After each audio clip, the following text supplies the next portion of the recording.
Bien, je vous propose de démarrer donc cette présentation. Cette présentation qui sera assurée par Gurvan Collin, qui est à mes côtés, enfin à mes côtés à quelques centaines de kilomètres, mais à mes côtés virtuellement. Bienvenue et merci de votre participation, Gurvan. Donc, vous représentez GPA Initiative, que vous avez fondée, créée, que vous animez. Est-ce que vous pouvez rapidement nous expliquer quel est le sujet que vous allez aborder aujourd'hui? Oui, effectivement. Alors là, tout le monde dans les entreprises et les organisations sont assez focalisés sur la sortie du déconfinement, sur comment ça va se passer. On a de plus en plus d'informations. On pense bien entendu à tout ce qui est la mise en sécurité au niveau sanitaire, avec les masques, les distanciations sociales, la gestion des flux. Et il faut aussi penser à une mise en sécurité psychique. Une chose est certaine, en fait, c'est que tous les salariés, nous tous, nous aurons changé et pas que d'un point de vue capillaire. Nous aurons changé dans ce qui se passe dans la tête. Donc ça va être intéressant de voir déjà par quelle phase psychologique nous sommes passés pour comprendre les salariés au retour du confinement ou comprendre les salariés sur le terrain. Et puis surtout, en particulier, je pense à tous les RH, DRH, comment est-ce qu'on concilie les différents profils et cette sortie de crise.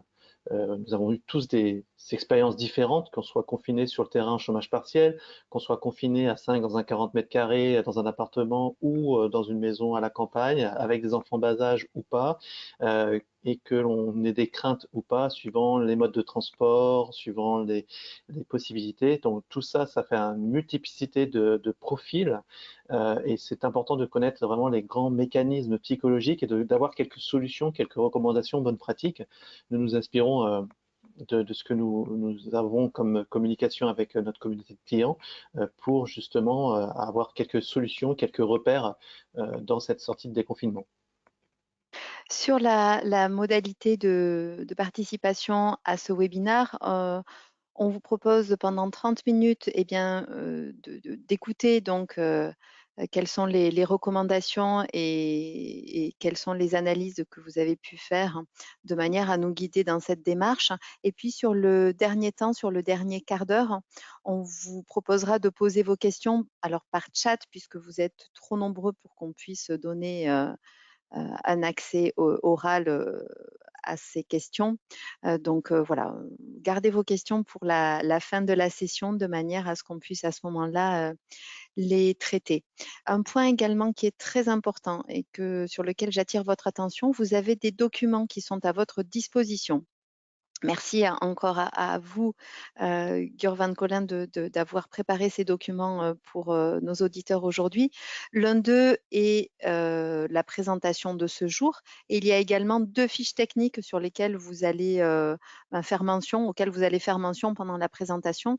Donc, je vous invite à tous à pouvoir les télécharger avant de quitter la salle, de manière à pouvoir ensuite les réutiliser. Oui, effectivement, nous avons une demi-heure par rapport à un sujet ô combien complexe. Donc, je vais passer rapidement sur certaines diapos, même s'il me paraissait intéressant que les informations soient contenues.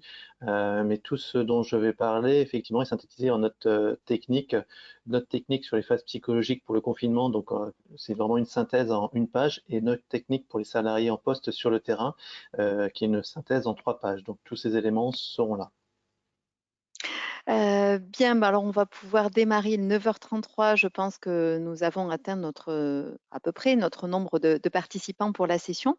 Alors on me demande si le son a été désactivé. Non, a priori, nos sons sont bien actifs. Est-ce que d'autres personnes ont des problèmes de son? Si vous pouvez m'indiquer dans le chat si tout est OK pour vous. Si vous avez des soucis de son, vous pouvez peut-être essayer de vous déconnecter, de vous reconnecter. Et je vous recommande à tous de manière générale à couper tout autre outil type chat, outil collaboratif, de manière à préserver vraiment la bande passante pour GoToWebinar. Je ne vous ai même pas dit qui j'étais et quelle société je représentais. Ça me paraissait évident, mais ça l'est peut-être pas pour tout le monde. Donc, je suis Alexandra Dubocage et je représente la société Eurecia. Je suis chargée de développement chez Eurecia. Eurecia est éditeur de logiciels pour la gestion des ressources humaines. Donc, d'une manière différente de GPA Initiative, on est quand même aux côtés aussi des RH, même si c'est virtuel comme accompagnement. Et donc, ça nous paraît intéressant de proposer régulièrement des intervenants, soit sur l'actualité sociale, soit comme on le fait aujourd'hui sur l'accompagnement sur les risques psychosociaux. En tout cas, d'aborder des sujets qui vous préoccupent en tant que RH ou dirigeant d'entreprise et on l'espère qui vous aideront à passer ces étapes difficiles. Voilà, Très ben, je vous bien. propose, Gurvan, de prendre la main et puis de nous accompagner dans cette présentation. Alors c'est vrai que les RH, les DRH ont été très sollicités au cours de cette crise, hein. J'ai une pensée émue de solidarité et de soutien par rapport aux personnes en charge de la paye, en particulier avec des ordonnances qui arrivent le 25. Je dirais que l'un des facteurs peut-être positifs à tirer de cette crise, c'est que pour le coup, dans un certain nombre de cas d'entreprise, les directions générales ont vu que les RH, les DRH n'étaient pas ce qu'elles pouvaient considérer que comme un centre de coût, mais vraiment un centre de support et de soutien pour tenir vraiment les entreprises. Et donc, voilà, je tiens à vraiment tirer mon chapeau. Et je dirais, la vague n'est pas finie puisque la sortie des confinements est vraiment quelque chose qui est, comme je disais, avec la diversité des profils et des situations, qui va être quelque chose de délicat et à piloter. Et là, plus que jamais, le binôme direction générale RH sera à l'œuvre, je l'espère pour vous. Alors, les effets donc psychologiques du Covid-19, comme il y a trois parties dans cette présentation en fait, puisque on a une première typologie de salariés qui sont les salariés qui ont été confinés en télétravail. Voilà. Ensuite, on a les salariés qui sont restés en poste, hein, sur le terrain, et c'est presque 35% de la population salariée actuellement en France. On Pour des raisons de temps, mais ils seront dans les notes techniques, on ne parlera pas ce matin des salariés qui sont au chômage partiel. Et comme je vous disais, nous y avons mis un chapitre dans les notes techniques. Et surtout, ce qui vous intéresse, je pense, ce matin, à 12 jours du 11 mai, et donc à, à 26 jours du 25 mai ou à 29 jours du 1er juin, suivant les différents cas, puisque on est parti pour un déconfinement échelonné, c'est savoir qu'est-ce que je prépare maintenant et comment ça va se passer le jour J, les semaines suivantes, les mois suivants. Alors commençons par aborder ces salariés que nous sommes. Ça se voit derrière nos voilà, sur nos postes de travail, virtuels. Nous sommes, pour la plupart en situation de confinement, donc avec nos familles, avec nos habitudes, avec notre quotidien. Donc plus que jamais, la porosité vie pro, vie perso, est importante. Tout à fait. Alors, ce confinement, en fait, toutes les études scientifiques le montrent, et puis l'expérience sur le terrain. Donc, il y a 5 phases psychologiques. La phase 1 qui est passée, de choc survie. La phase 2 d'acceptation progressive, même chose, elle est passée pour la plupart d'entre nous. La phase 3 de transformation, une partie des salariés sont encore dans cette phase-là, mais la très grande majorité des organisations de travail des salariés sont dans la phase 4 actuellement d'engagement. Et à l'approche, quelques jours avant la sortie du confinement pour les uns et les autres, nous serons dans la phase d'intégration et d'auto-actualisation. Donc, la phase 1 de choc survie, tout le monde l'a vécu, ça porte bien son nom. Il a fallu trouver des outils, s'adapter très rapidement, et puis ça a pu donner des ressentis de déni, de colère, d'anxiété, d'abattement de déprime. Juste une chose, des salariés qui pensaient être déconfinés le 11 mai et qui, pour des raisons ou d'organisation de travail ou familiale, hein, je pense, moi-même étant père de collégiens et d'enfants primaires, on est passé du 11 au 25 mai au minimum. On peut avoir une retombée de certains salariés justement dans cette phase de choc survie, à savoir que la ligne finale, si vous voulez, n'est pas le 11 mai, mais est plus tard, donc avec un repassage par cette phase-là de façon un petit peu plus rapide. Donc, je pense que vous avez, au cours de cette phase-là et depuis, je l'espère, mis en place pour les salariés confinés en télétravail des routines sociales, des points visio qui ne soient pas des pointages de savoir si les gens travaillent ou pas, mais qui soient vraiment pour continuer à avoir du lien de façon régulière et puis maintenir vraiment la cohésion d'équipe. Et je pense aussi qu'une partie d'entre vous ont mis en place ou rappelé les numéros cellules de soutien psychologique en France, dont le nombre d'appels a été multiplié par 5 au cours de ce confinement. Voilà. Et nous, ce qu'on recommandait aussi comme bonne pratique, c'est que ces visios, ce soit intéressant de faire des routines vraiment spécifiques. À titre d'information, pour GP Initiative, en fait, nous avons 2 visios par semaine et la seule obligation, c'est que chacun amène une blague pour commencer. Donc, je ne sais pas si on fera un recueil de blagues à la fin du confinement, mais ça pourrait être une bonne idée. Est-ce que La le fait de deuxième se fois, voir, c'est très important? absolument, le lien social est protecteur de la santé humaine. Ça, c'est clairement démontré. Donc, le lien social a pu se faire par visio selon les outils disponibles, suivant l'accessibilité à Internet, mais c'est vraiment quelque chose d'important de mettre en place ces points réguliers, ce visio, et dans le cas d'une cohésion d'équipe. La deuxième phase psychologique, l'acceptation. Donc là, on a accepté la situation, on a pris la conscience. On a pu avoir aussi des salariés qui ont une culpabilité de deux sortes. D'une part, par exemple, des salariés dans des agences de publicité qui se posaient des questions de culpabilité sur quel est le sens de mon travail alors qu'il y a des soignants qui sont en première ligne, il y a des personnes qui travaillent dans l'industrie agroalimentaire et qui nous aident à manger, à quoi sert mon travail.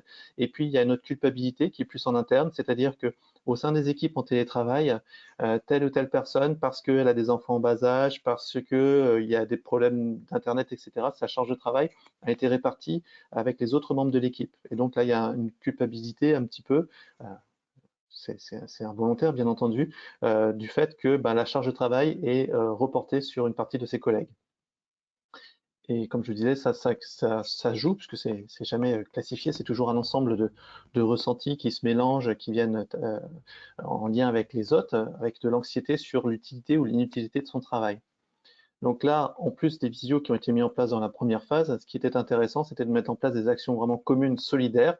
Et on a vu d'ailleurs fleurir un grand nombre d'actions solidaires. Et puis, ce qui était intéressant aussi pour les directions managers, c'était de faire vraiment une transparence sur la situation d'entreprise. En toute humilité, parce que on se doute bien au début du confinement, à la moitié comme maintenant, que un grand nombre d'entreprises manquent de visibilité d'un point de vue économique. Personne n'est capable de dire à l'heure actuelle comment va reprendre l'économie. Donc, un discours de transparence, d'humilité et vraiment de valeur humaine et important aussi de la communication sur l'utile, le sens du travail. Ça, c'est vraiment quelque chose qui est important. Et d'ailleurs, c'était intéressant parce qu'on avait travaillé, nous, avec une entreprise de nettoyage juste avant le confinement sur l'utile, le sens du travail par rapport à du nettoyage dans des salles blanches pour montrer, parce que les microbes, les virus ne se voient pas, pour montrer vraiment toute l'utilité, le sens du travail en disant si vous ne passez pas au bout de 24 heures, voilà, vous avez 10 000 germes qui se développent au mètre carré, au centimètre carré. Et là, en l'occurrence, dans cette entreprise-là, le prisme est complètement inversé puisque les salariés, pour le coup, sont maintenant pleinement conscients de l'utilité du sens du travail. Donc, dans cette phase-là, peut-être que certaines ou certains d'entre vous ont mis en place des actions solidaires par abonnement, cagnotte. On pense à des tickets restaurants, par exemple, qui étaient dédiés. Et puis, ce qui est intéressant aussi, c'est par rapport à la visio, parce qu'il peut y avoir un essoufflement des visios, des routines sociales mises en place, c'est de les challenger avec des challenges internes un petit peu fun. Alors, dans le respect de la vie privée, hein, on a eu des concours de dessin d'enfants, des photos de la vue de son nouveau bureau. Euh, on a vraiment des choses qui étaient voilà, intéressantes. La troisième phase psychologique, la phase de transformation, une partie des salariés sont encore dedans, mais une grande partie sont déjà passés à la quatrième phase. C'est la phase de test and learn, c'est-à-dire qu'on se met en mouvement, on dit tiens, est-ce que je pourrais pas faire ça, est-ce que je pourrais pas faire ça, tous en se donnant le droit de revenir en arrière, de se dire c'est pas acté, décidé. Et ça, c'est une phase qui est vraiment très intéressante. Vous l'avez peut-être vécu avec vos salariés, de dire tiens, on pourrait peut-être faire ça, ou j'ai vu telle chose, j'ai vu tel tutoriel, ou j'ai vu qu'il y avait peut-être tel marché, ou pourquoi est-ce qu'on ne transformerait pas notre outil de production pour faire ceci, cela.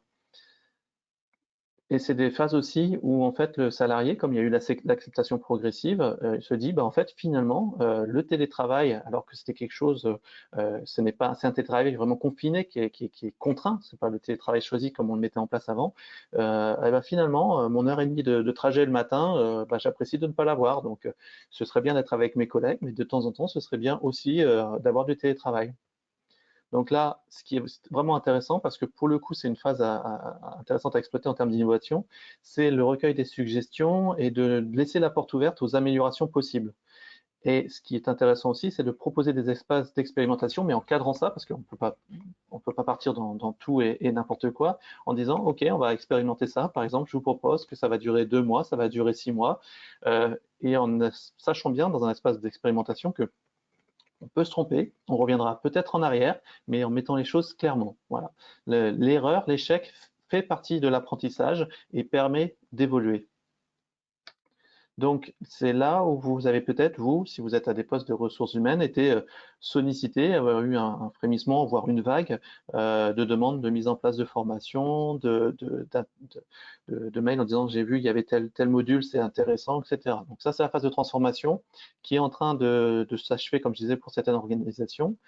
Et ce qui est important, c'est que là, à l'heure actuelle, pour la majorité des entreprises, des collectivités, nous sommes dans une phase d'engagement. C'est-à-dire que la phase de mise en mouvement qui a été vue auparavant, là, on a décidé ça, on a testé ça, on acte et on décide. On acte et on décide que quand je vais revenir au bureau, eh bien, je vais dire, je veux 1 jour, 2 jours par semaine de télétravail. Je souhaite ne plus travailler comme ça. Je souhaite que l'on fasse comme ça. Donc, ça peut être des changements à titre personnel, mais ça peut être aussi des changements à titre professionnel.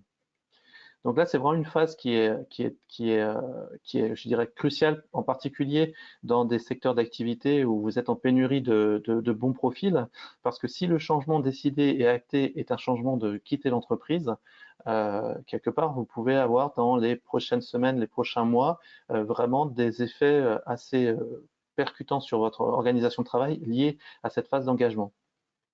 Donc plus que jamais, il est intéressant vraiment d'être à l'écoute, de recueillir les souhaits, les envies, les projections des salariés, de partager la vision et la raison d'être, parce qu'on a tous été confinés en télétravail, qu'on n'a pas non seulement nos collègues, mais nos bureaux, notre environnement de travail. Quelquefois, on peut perdre un petit peu le lien avec justement cette vision et cette raison d'être de l'entreprise. Et c'est vraiment le moment pour lequel il est intéressant, par exemple, de mettre des diacs flash. Il y a 3 semaines, un mois, ce n'aurait pas été intéressant parce qu'on était encore dans des phases, que ce soit ou de choc sur vie ou d'acceptation progressive. Là, les salariés ont vraiment décidé de changement et là, ce qui est important, c'est d'être à l'écoute de ces changements. Une des erreurs à ne pas commettre dans cette phase d'engagement, c'est de dire tout redeviendra comme avant. C'est une erreur vraiment fondamentale à notre sens. Vous dites aux salariés tout redeviendra comme avant. J'ai un exemple d'une collectivité où le télétravail était mis en place de façon à marche forcée et il y a eu un message du DGS pour dire c'est une période prévisoire, mais nous ne souhaitons pas ouvrir à la sortie du confinement, nous ne souhaitons pas ouvrir le télétravail à plus d'agents. Je peux vous dire qu'il y a eu une levée de bouclier très très importante. Est-ce que Donc, vous recommandez dans cette période de mener les entretiens professionnels sur lesquels justement le salarié est amené à se poser des questions et à se projeter dans son avenir ou c'est au contraire une prise de risque et quelque part accélérer peut-être des prises de décision? alors, je recommande de ne pas procéder à l'entretien professionnel dans cette période. Par contre, ce que je recommande, c'est qu'au retour du confinement, on verra, sans que ce soit des entretiens professionnels, qu'on ait des entretiens de réaccueil, vraiment des entretiens de reprise, pour qu'il n'y ait pas ce formalisme d'entretien professionnel où vous avez des trames qui quelquefois font 5, 6 pages, où vous avez des choses qui sont vraiment codées, actées, mais par contre, de prendre au retour du confinement, et on le verra par la suite, justement le pouls, le souhait, les engagements. Et une des façons de préparer ça, c'est comme j'indiquais, c'était des diag flash, c'est-à-dire de faire des diagnostics flash qui durent entre 24 et 48 heures, en faisant attention au RGPD bien sûr, justement pour de façon un petit peu subtile, sentir un petit peu les changements décidés, en particulier par rapport au télétravail, par rapport à l'organisation, par rapport aux horaires. Ça, c'est vraiment quelque chose où ouais, nous sommes en plein dedans.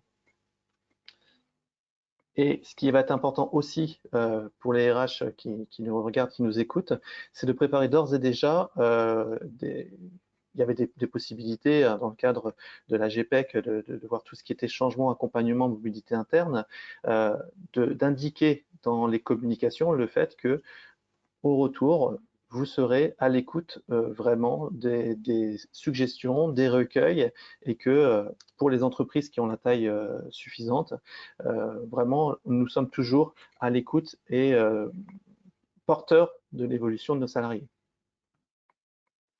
Donc ça, comme je vous disais, c'est la phase actuellement ressentie par la majorité des salariés. Et à l'approche du 11 mai, un petit peu, le 25 mai, le 1er juin sont un petit peu plus loin, il y aura la 5e phase qui est la phase d'intégration, d'actualisation. C'est-à-dire que là, on se projette vraiment sur comment est-ce que je mets en œuvre les changements qui ont été décidés. Donc les changements d'un point de vue dans sa vie personnelle restent des changements d'un point de vue personnel, mais dans la vie professionnelle. Après, il y a le fait qu'il faut s'adapter au contexte après le confinement. Un salarié, une salariée qui aurait décidé une reconversion professionnelle, il faudra qu'il prenne en compte le contexte économique. Comme je disais, le contexte économique morose va faire en sorte que peut-être dans un certain nombre de secteurs ou d'activités, les changements qui ont été décidés, actés, vont être retardés. Par contre, là, on s'expose aussi à une mise en retrait d'un certain nombre de salariés. J'étais hier avec un client qui disait qu'il a un problème au niveau du service comptabilité, puisque c'était des problèmes de management qu'il y avait déjà avant le confinement, mais je dirais que le confinement agit vraiment comme un révélateur, un catalyseur des failles, des problèmes de l'organisation. Et là, en fait, suite à un diag flash que nous avons fait, il sait que 3 comptables de ce service de comptabilité ne veulent plus revenir. Tout simplement, ils ne veulent plus voir leur chef, pour être tout à fait clair. Et donc, derrière, c'est est-ce que ces comptables veulent quitter l'entreprise et avec leur expérience de comptabilité fournisseur, ils ne devraient pas avoir de problème en région parisienne, ne devraient pas avoir de problème à trouver du travail. Donc là, on est vraiment sur le fait que si le salarié se dit mon changement acté, décidé, je peux le mettre en place rapidement, et si l'entreprise n'a pas justement fait d'opérations, de recueil de ses suggestions, de ses aspirations, il peut y avoir vraiment des mauvaises surprises. Si par contre le contexte économique morose fait que ce n'est pas facile de changer d'entreprise, d'univers, de se reconvertir à faire du savon dans le Larzac par exemple, euh, le salarié va quand même avoir ça en tête, mais par contre il sera beaucoup plus en retrait par rapport au travail. Ça va entre autres se traduire par de l'absentéisme. Nous prévoyons une hausse de 12 à 18% de l'absentéisme en fait. Donc ces exigences émotionnelles là de salarié entre ce qu'il a décidé et ce qu'il peut le mettre en place ou pas. Il va y avoir aussi les rapports sociaux entre collègues. On a un certain nombre de très belles surprises du fait que le confinement, pour aller aussi des côtés positifs, dans certaines équipes, suite aux routines sociales, etc., a permis de renforcer la cohésion des équipes. Et ça, c'est vraiment quelque chose qui est vraiment intéressant. Et comme je vous disais, que ce soit par rapport à ses collègues, que ce soit par rapport à sa hiérarchie, quand votre entreprise, quand votre service avait des bases solides, quelque part le confinement a pu les renforcer et on en sort plus fort. Par contre, s'il y avait des failles, des zones de fracture, des zones de vulnérabilité, le confinement a mis ça en lumière. Donc là, la recommandation que nous faisons par rapport aux directions et aux managers, et nous sommes bien conscients que ce n'est pas une recommandation qui est facile à mettre en œuvre, c'est la communication sur les perspectives.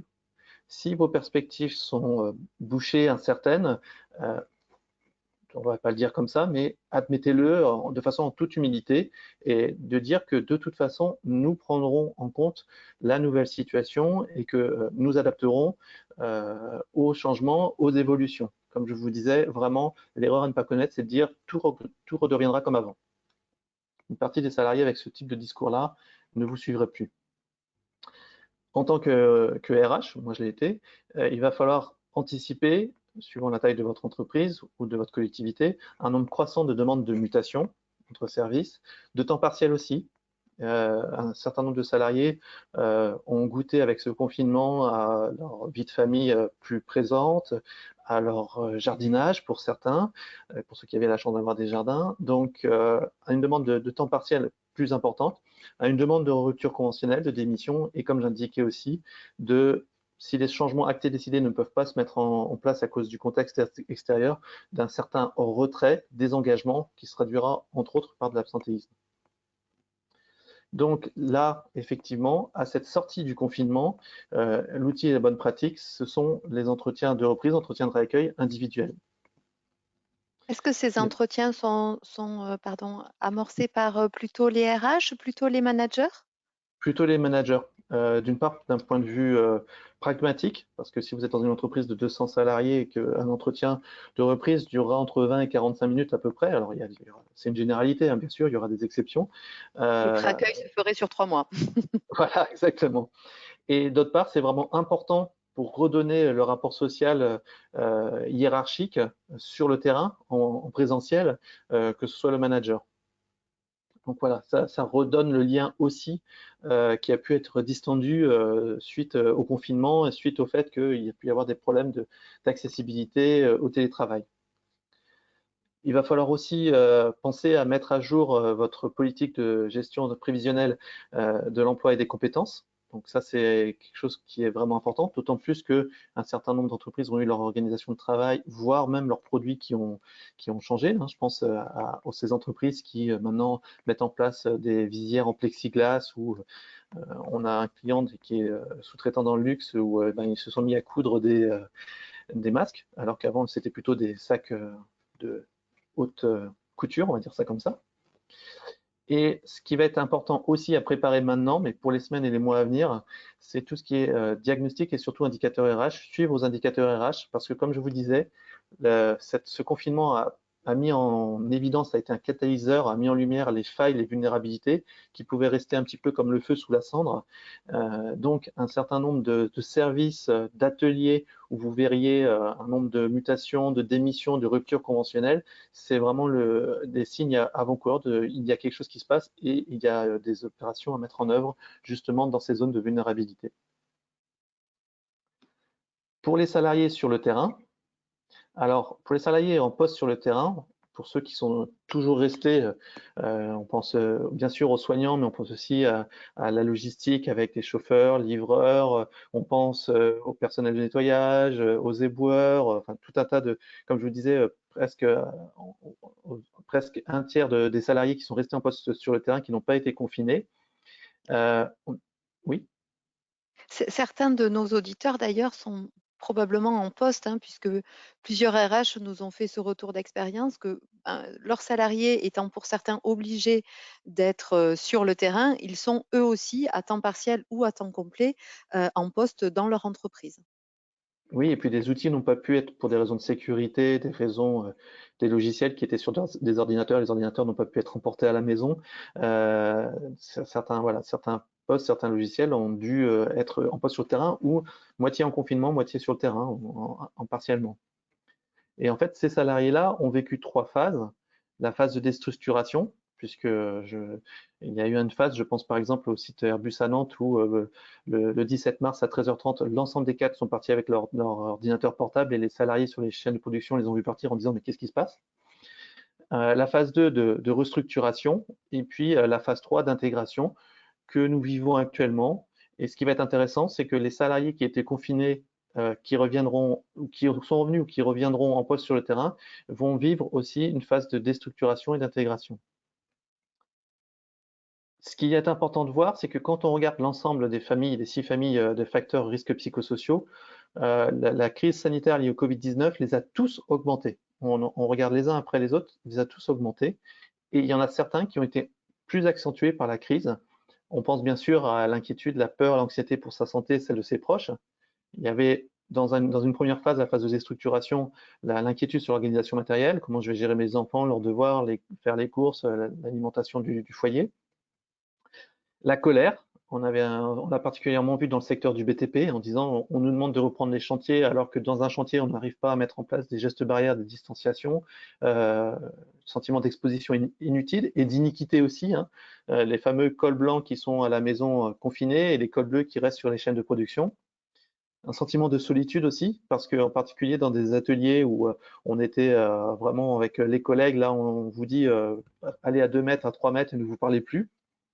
La peur de l'avenir et les incertitudes socio-économiques, les chiffres qui sont en train de sortir sur le premier trimestre, et ça ne concerne que 15 jours de confinement, sont plus qu'alarmants.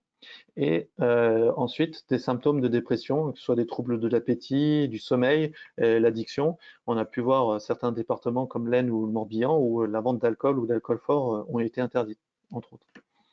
Et ce qui va être intéressant et surtout ne pas négliger de la part des services des ressources humaines et de direction générale des managers, ce sont les états de stress post-traumatique. Certes, ça n'a pas été une guerre au sens guerre militaire du fait, mais comme je disais, les salariés auront changé et les vulnérabilités psychiques, psychologiques qu'il y avait déjà présentes chez certains salariés auront été aussi, elles aussi, amplifiées. Donc ça, c'est une présentation de la note de synthèse technique, une des pages, pour indiquer que ces différents facteurs de risques psychosociaux et ressentis ont été variables suivant les phases. Donc, dans la phase de déstructuration, comme j'indiquais, par rapport à la peur, l'anxiété, bien sûr, la communication sur les mesures et les process sanitaires. On voit que toutes les entreprises qui actuellement reprennent le travail communiquent, et c'est très bien, sur les mesures, les process sanitaires qui ont été pris par l'employeur. Mardi, nous étions avec une entreprise dans le domaine du parfum qui indiquait qu'ils avaient fait 3 petits films vidéo internes justement sur les mesures et process sanitaires qu'ils avaient pris. Et nous, notre recommandation, ça a été de mettre à la vue du public aussi, parce que ça contribue à la marque employeur. Le lien avec le sens et l'utilité du travail, ce qu'on a vu avec le BTP en disant à quoi ça sert que j'aille faire d'un chantier alors qu'on risque sa vie. La présence managériale sur le terrain, et donc c'est là où je vous rejoins Alexandra, c'est-à-dire qu'il est vraiment très très important d'avoir une présence managériale dans le respect des barrières sanitaires, avoir une souplesse. Des personnes se sentaient en disant je tousse un petit peu, j'ai l'impression que j'ai de la fièvre, etc. Ne pas dire reste, etc. D'autoriser les absences pour consultation médicale. Et bien entendu, l'établissement d'une relation constructive avec le CSE, C2SCT, par rapport justement à cette mise en sécurité, non seulement sanitaire, mais mise en sécurité aussi psychologique. Donc, parmi les outils et les bonnes pratiques, ce qui était intéressant, c'était de faire une rotation du personnel entre des postes qui sont exposés, je pense en particulier à l'accueil du public, et des postes qui étaient moins exposés, et des binômes junior-senior, parce qu'un certain nombre d'entreprises, je pense par exemple à la grande distribution, ont dû embaucher massivement, en particulier des étudiants, dans cette période, et c'était intéressant de faire un binôme junior-senior, justement pour ne pas accentuer chez les juniors ces différents ressentis. Ce que vous voyez en bleu ici, c'est ce que nous avons conseillé, ce que nous conseillons de mettre en place pour les entreprises qui ont des salariés sur le terrain pendant le confinement et aussi après le confinement, bien entendu. L'inquiétude sur l'organisation matérielle, je passe rapidement puisque c'était plutôt dans une phase de déstructuration.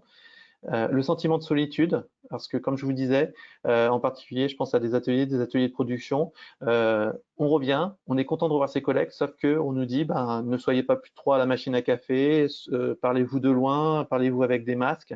Et j'ai pas plus tard qu'hier un client qui nous indiquait, nous, dans l'entreprise, c'est une usine, on n'a aucun problème par rapport à la barrière sociale, au geste de distanciation sociale. Par contre, on a un gros problème parce que les gens restent pendant 20 minutes sur le parking avant et après le travail pour discuter entre eux. Et là, on a du mal à faire vraiment l'application, la mise en pratique des gestes de barrière. Donc, on vous rappelle que tous ces éléments, vous pouvez les retrouver sur les fiches techniques, pour ceux qui nous ont rejoints en cours de route. Vous pouvez télécharger les fiches techniques en PDF. Et par rapport aux symptômes de dépression, on est d'ailleurs aussi, comme pour les salariés en confinement, sur l'écoute et l'orientation vers les dispositifs parce que, et c'est mon message aussi au RH ce matin, vous aussi, vous avez été sollicité, vous serez sollicité, voire sursollicité dans la sortie du confinement. Prenez soin de vous, faites attention à vous. Il faut avoir une dose de psychologie pour être un bon RH, à mon sens, mais par contre, vous n'êtes pas psychologue, psychothérapeute, etc. Donc n'hésitez pas, et vos managers aussi, indiquez ce message, n'hésitez pas à les orienter vers les dispositifs adéquats, vers les professionnels. Et on rappelle, bien entendu, en particulier, le rôle de la médecine du travail. Le risque, c'est que le RH absorbe l'inquiétude et les troubles de ses salariés en Absolument. souhaitant bien faire. Exactement, exactement. Avec de l'empathie, sauf qu'il faut aussi se préserver parce que les RH, c'est une fonction de soutien. Dans soutien, il y a aussi tenir et il faut qu'ils puissent tenir. Donc, le meilleur service qu'ils puissent rendre et à eux-mêmes et à l'entreprise, c'est aussi de ne pas tout prendre sur leurs épaules et de ne pas tout absorber, impacter. Ça, c'est vraiment quelque chose d'important. Et Dernier point pour les salariés en poste sur le terrain, c'est le point d'état de stress post-traumatique dans les prochaines semaines. Ce qui va être important, et vous voyez, on parlait des RH, on peut parler aussi des directions, de direction financière, de communiquer entre pairs. Ça, c'est ne pas rester isolé. C'est aussi un point très très important. On parlait des professionnels pour tout ce qui est soutien psychologique. Tout psychologue a un psychologue de référent auquel il doit faire une analyse de bonne pratique au moins une fois par trimestre. Ce n'est pas le cas pour les RH, mais justement l'intérêt de communiquer entre pairs pour justement prendre du recul, ne pas être la tête uniquement dans le guidon. Orienter vers les dispositifs de prévention aux risques psychosociaux, et aussi, ce qui va être important, ça peut paraître peut-être étonnant dans ce climat qui a l'air d'une morosité économique, mais de communiquer sur les réussites. On a tous évolué et on a appris des choses, on a réussi des choses déjà, on a réussi à mettre en place entre autres le télétravail, on a réussi à travailler avec une organisation différente. Eh bien, c'est intéressant de travailler justement sur ces réussites. Donc, être à l'écoute des salariés avec des diag flash, formation technique de gestion du stress, peut-être pour certains managers ou pour l'ensemble des managers, les dispositifs de soutien psychologique et la médecine du travail. Et comme je disais, on verra ça pour la sortie du confinement. Ce qui va être intéressant, c'est tout ce qui est atelier, nous ce qu'on appelle atelier REX, retour d'expérience, pour montrer ce qu'on a réussi positif. Et ensuite, par rapport à la peur de l'avenir et l'incertitude socio-économique, comme on le disait, c'est de la même façon que par rapport aux salariés en confinement, la transparence, la valorisation des réussites et de dire nos forces sont ça, on est à l'écoute, on est sur l'humain, nos forces sont ça, et donc la présence du top management de la direction. On commande par exemple des présentations de 30 minutes pour indiquer où on est la situation, et ensuite des questions-réponses de 30 minutes du top management. Je pense à nos clients dans l'aéronautique où en fait le top management fait justement ce 30 minutes de présentation sur la situation et 30 minutes de questions-réponses dans l'ensemble des ateliers. N'oubliez pas que nous cotisons tous à des organismes de santé et de prévoyance et qu'ils ont un fonds d'action sociale qui s'élevait avant le confinement à 88 millions d'euros. Donc, des actions sont possibles sans que ça la coûte à l'entreprise par rapport à ces organismes de santé et de prévoyance, justement, que ce soit par rapport à des salariés aidants, que ce soit par rapport à des dispositifs de prévention, d'ateliers de nutrition, de conférences sur le sommeil. Et ensuite, par rapport à la colère, le sentiment d'exposition inutile, d'iniquité, on retourne sur le fondamental qui est la présence sur le terrain, des remerciements sincères et actions concrètes. Hein. On a vu qu'il y avait cette fameuse prime de 1 000 euros dans la grande distribution, entre autres, mais aussi dans d'autres secteurs. On a vu que c'était là le cas accordé pour les EHPAD hier, de mémoire. Des actions vraiment concrètes, des dons de produits, pourquoi pas, puisque ça, si vous êtes dans une société qui produit des choses qui peuvent être données aux salariés, ça aussi renforce toute l'utilité, le sens, la valeur du travail. Donc, si on résume en 5 minutes rapides sur ce sujet complexe, les outils et bonnes pratiques, comme on disait, c'est de recueillir, en particulier dans des DFH vécus, quel est le vécu et quelles sont les envies des salariés, réinsister sur la force de sa marque employeur et la communication, indiquer d'ores et déjà qu'il y a des possibilités de changement, d'accompagnement, etc., pour montrer que la porte est ouverte. Ça ne veut pas dire qu'on acceptera tout, parce que tout ne pourra pas forcément être accepté. Par contre, vraiment dire on est à l'écoute, la porte est ouverte. Les personnes auront changé, des personnes pourront avoir eu des problématiques. Vos managers et vous-même, vous n'êtes pas des psychologues professionnels. Par contre, c'est intéressant de sensibiliser et vous et vos managers pour pouvoir orienter vers les dispositifs. Encore faut-il lister ces dispositifs, les faire connaître. L'entretien de reprise, le premier jour. Alors, le premier jour, ne vous attendez pas que le premier matin soit très productif. Mon conseil, c'est de ne mettre aucune réunion. Les réunions entretien d'accueil auront lieu l'après-midi. Le matin, ce sera vraiment un moment de catharsis pour échanger. Les gens vont échanger dans leur service, les gens vont échanger entre services. Ce moment de catharsis, il est vraiment important.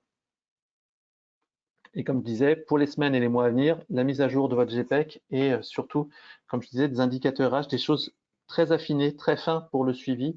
Le mot-clé pour les semaines et les mois à venir, ça va être vigilance. Le mot-clé maintenant, c'est communication, transparence, écoute. Le mot-clé pour les semaines et les mois à venir, c'est vraiment vigilance. Juste tant qu'on en est sur ce point-là, je vous relais deux questions. La première est, connaissez-vous ou pourrez-vous indiquer des plateformes qui permettent ce soutien auprès des RH? Et puis en termes de Diag Flash, ben, on a plusieurs personnes qui se demandent comment mener ces entretiens, quelle matrice elles doivent utiliser. Est-ce que là-dessus, GPA Initiative peut les accompagner? Alors oui, sur les plateformes, en fait, par rapport au RH, il y a différentes plateformes. Comme je disais, si vous avez des organismes de santé de prévoyance, ils ont toutes mis en place des plateformes, donc ça c'est vraiment quelque chose d'intéressant. Et d'autre part, vous avez également la NDRH qui a mis en place une plateforme. Sur les diaplages vécus, oui, effectivement, c'est des choses que nous mettons en place actuellement. La trame est toujours adaptée au contexte.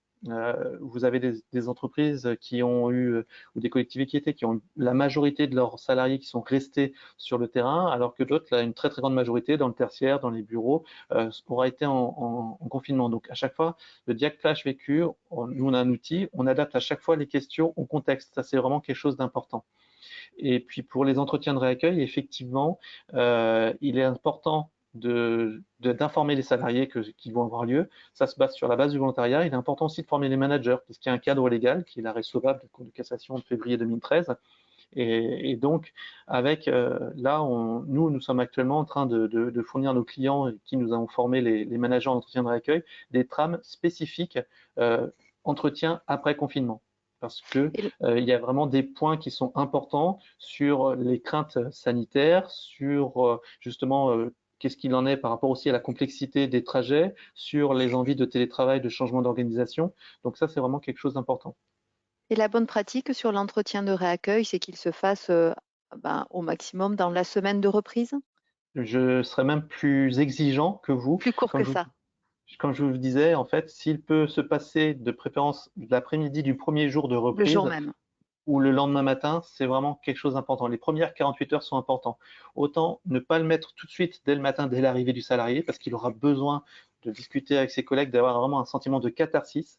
Même s'ils se sont dit beaucoup de choses, s'ils étaient en confinement, en visio, il y aura vraiment ce besoin de catharsis et avec les autres services.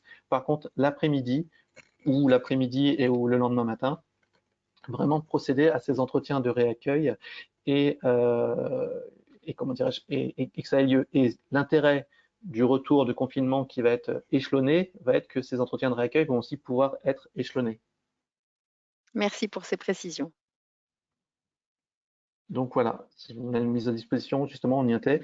Et n'oubliez pas aussi, pour le coup, pour les différents profils qui vont sortir entre les personnes sur le terrain, les personnes qui ont été confinées, sur le fait que euh, on met des groupes, ensuite des groupes de parole, des groupes de travail. Alors des groupes de parole, des espaces de discussion, on sera plus sur une modalité de focus group. Et n'oubliez pas de pouvoir faire aussi des ateliers de retour d'expérience pour partir en disant qu'est-ce qu'on a pu apprendre, il y a eu une réussite. Et ça, c'est quelque chose, on a plutôt l'habitude avec les médias de voir les côtés négatifs, etc. Il y a vraiment eu des expériences, des réussites, les mettre en évidence sur ce qu'on a vécu. Si vous me permettez l'expression triviale, on a tous bavé, mais aussi ça nous a permis de faire ça. Ça va permettre vraiment de renforcer la cohésion entre les salariés qui ont été confinés, les salariés qui ont été sur le terrain, ceux qui ont vécu vraiment des expériences différentes. Le partage d'expérience entre services sera riche d'enseignements aussi. Absolument, absolument. Et d'autant plus s'il est animé, cadré avec des méthodes comme celle de focus group ou d'atelier Rex qui permettront vraiment de pouvoir avoir des bases sur lesquelles travailler l'avenir.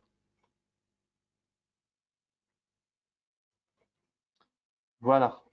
On a un petit peu débordé sur le temps, mais s'il y a des questions au niveau du chat, Alors, je pense qu'il va y avoir des questions. Effectivement, c'est intéressant et ça nous permet, enfin, et ça vous permet aussi de vous projeter sur les semaines à venir et sur ce qui seront vos enjeux. Donc, si vous avez quelques questions, il nous reste allez, 5 minutes de manière à pouvoir y répondre.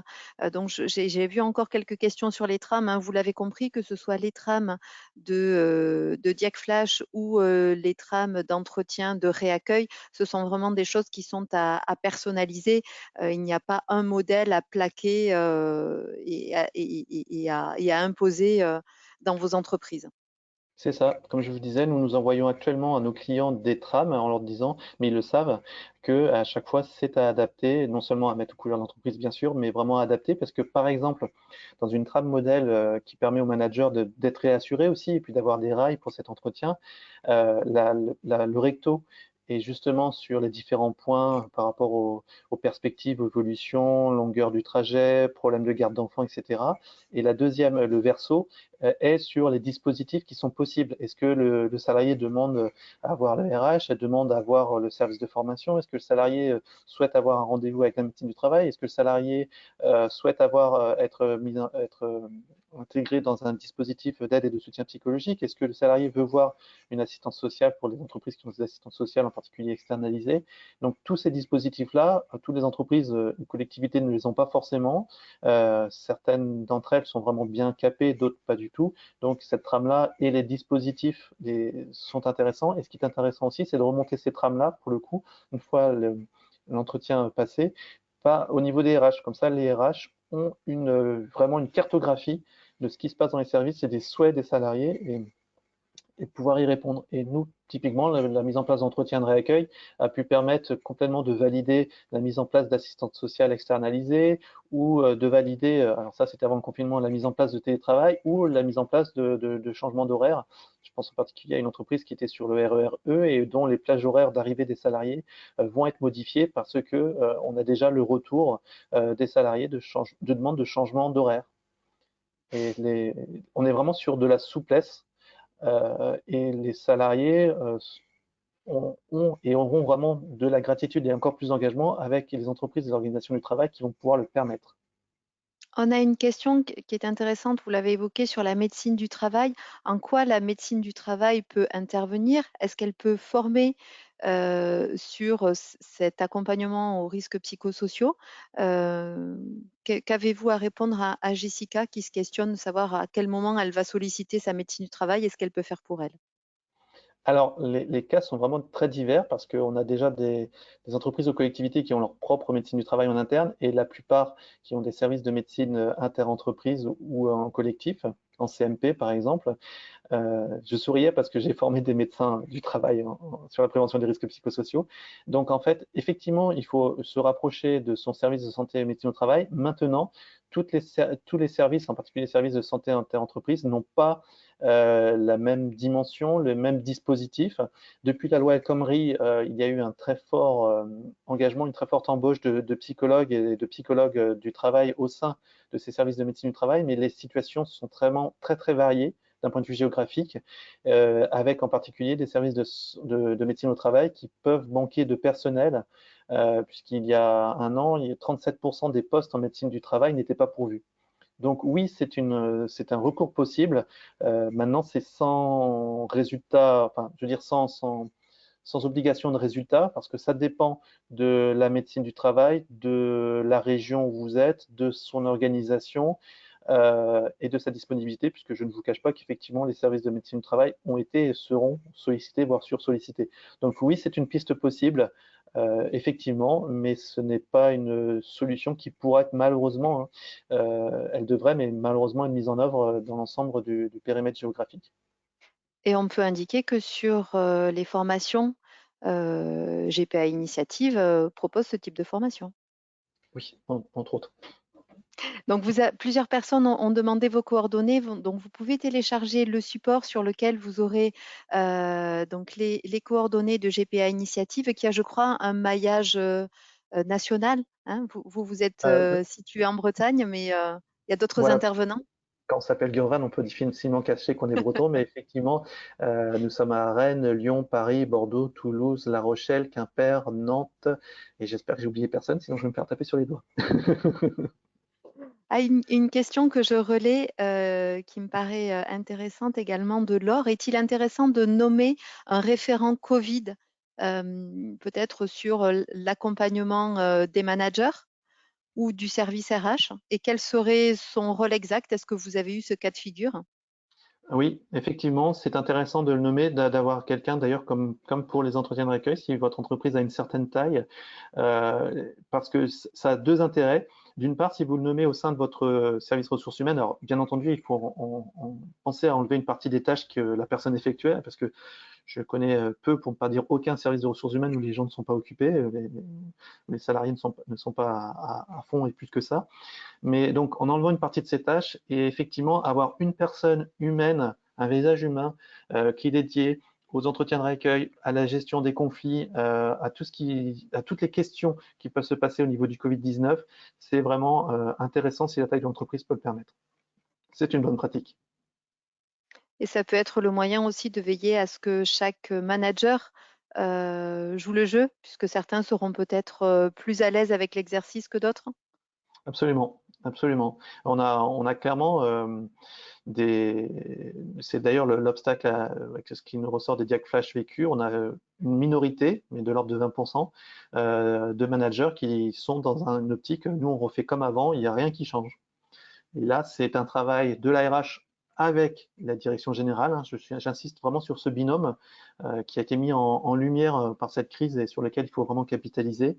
C'est un travail de ce binôme pour justement accompagner ces managers pour dire non, que ce soit avec des notes techniques, que ce soit avec des visios, que ce soit avec des intervenants extérieurs, pour dire non. Les gens ont changé, les salariés ont changé, vous avez changé ou vous avez eu cette résistance au changement qui peut s'expliquer par des ancrages psychologiques. Sauf que si vous continuez dans cette posture, justement, votre management qui était peut-être performant, efficient avant la crise, ne le sera plus. Alors, je peux pas prendre toutes les questions. Je vous propose qu'on reste encore 5 minutes ensemble. Vous êtes d'accord, Gurvan, pour prolonger de 5 minutes ces échanges? Aucun Parce que je problème. vois encore voilà, pas mal de questions, dont une qui est posée par Marina, qui est située dans l'Est de la France et qui a une spécificité, c'est que certains de ses salariés, plusieurs de ses salariés, ont été touchés directement, ont été malades. Dans ce contexte-là, est-ce qu'il y a des précautions particulières à prendre et peut-être voilà, un accompagnement spécifique à envisager? Alors, ça fait partie justement d'une des questions qui est soulevée lors de cette table d'entretien de réaccueil. Alors, dans le respect hein, du secret médical, c'est-à-dire qu'on n'a pas le droit de demander ce que les personnes ont eu, etc. Déjà, la première question lors de cet entretien de réaccueil entre le manager et la personne qui aurait eu le Covid-19, c'est de savoir s'il souhaite un accompagnement, un dispositif spécifique. Parce qu'en fait, vous allez avoir deux types de réactions. Vous allez avoir les personnes qui disent oui et qui vont avoir de la gratitude justement au fait que bah, vous avez pensé à nous et c'est très bien. Et il existe des dispositifs ou par la médecine du travail ou par les organismes de santé et de prévoyance. Et puis, vous allez avoir les personnes qui diront non, non, je veux pas être stigmatisé, je veux pas être mis à l'écart, je veux pas bénéficier d'un traitement particulier. Moi, je veux reprendre comme avant, je veux remontrer mes capacités, je veux remontrer mes forces, en fait, si vous voulez. Et donc, il ne faut pas, même chose, hein, il ne faut pas avoir un mode d'action qui soit spécifique en disant vous avez eu le Covid-19, faites cela. Il faut vraiment avoir dans cet entretien de réaccueil, recueillir le fait qu'on peut avoir l'un ou l'autre des comportements. Et puis, bien sûr, pour le comportement, pour les personnes qui diront oui, si je peux avoir un temps partiel temporaire, si je peux avoir tel ou tel dispositif, effectivement, je souhaiterais en profiter. Donc, en fait, par rapport à la question précisément, prévoir une organisation en temps partiel, recueillir les souhaits des salariés et effectivement prévoir aussi pour les RH, prévoyez des plages dans les 3 à 4 prochaines semaines, prévoyez des plages horaires, je sais que c'est difficile, où de toute façon, vous bloquez ça sur vos agendas pour pouvoir recevoir, une fois que les salariés ont vu les managers, recevoir les cas particuliers, les demandes particulières, etc., etc. Et de toute façon, si vous n'en avez pas pour remplir l'ensemble de ces plages, je n'ai aucun doute que vous puissiez utiliser ce temps libre, enfin libéré dans votre agenda pour toutes les différentes tâches que vous avez. Et enfin, je prends une dernière question voilà, Valentine qui se projette sur la réalisation des entretiens professionnels, parce que même si effectivement il y a un petit peu plus de tolérance, l'entreprise a l'obligation d'effectuer ces entretiens professionnels. Quel délai souhaiteriez-vous que l'entreprise, quel délai recommandez-vous aux entreprises pour recommencer à mener ces types d'entretiens? Alors pour moi, il y a une chose vraiment importante, c'est que comme la sortie du confinement va être échelonnée, il faut que l'on reparte dans un mode non pas normal, mais au moins dans un mode complet ou quasi complet. C'est-à-dire que là, le faire au mois de mai, alors qu'il y a des personnes qui vont rentrer au 1er juin, il y a peut-être des personnes qui vont rentrer au 15 juin, ça me semble tout à fait prématuré. Il faut d'abord recueillir au niveau des entretiens de d'accueil, qui ne sont pas des entretiens professionnels, vraiment le ressenti, les envies, les perspectives. Et ensuite, euh, pour moi, la bonne période, dans le sens où si tout le monde est rentré au niveau du 1er juin, ça va être à partir du 15 juin, 20 juin. Il faut laisser au moins 15 jours, 3 semaines de réappropriation, de remise en perspective et cette phase justement d'auto-actualisation qu'on a vue au niveau de la dernière phase, la phase d'intégration. Donc, ne se précipiter à l'heure actuelle pour mettre ça en place euh, serait Ce pour serait moi une une erreur. erreur. Mmh. Très bien. Il est 10h25. Alors, je sais que vous avez encore plusieurs questions à nous poser, mais il va falloir qu'on reparte tous vers nos activités. Donc, je vous propose de noter vos questions, peut-être, si vous êtes d'accord, Gurvan, de pouvoir, au cas par cas, vous les adresser de manière à ce que vous D'accord. puissiez y répondre. Oui, bien Vous sûr. avez de toute façon, merci, vous avez tous le support qui est en téléchargement. Je vous proposerai également de recevoir le replay, donc vous aurez la possibilité de revoir cette session. Et puis vous avez donc sur la présentation les coordonnées de GPA Initiative et de Ressia. Et donc si vous avez un besoin à nous faire connaître, n'hésitez pas à prendre contact avec nous. Je vous remercie encore une fois vivement, Gurvan, de la qualité de votre présentation.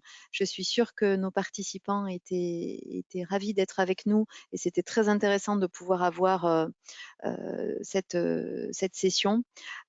Prenez tous soin de vous. Merci de votre participation active. Passez tous une excellente journée et avec un peu d'avance, un excellent week-end puisqu'il arrive dès ce soir. Merci à tous. Merci et prenez soin de Merci, vous. au revoir.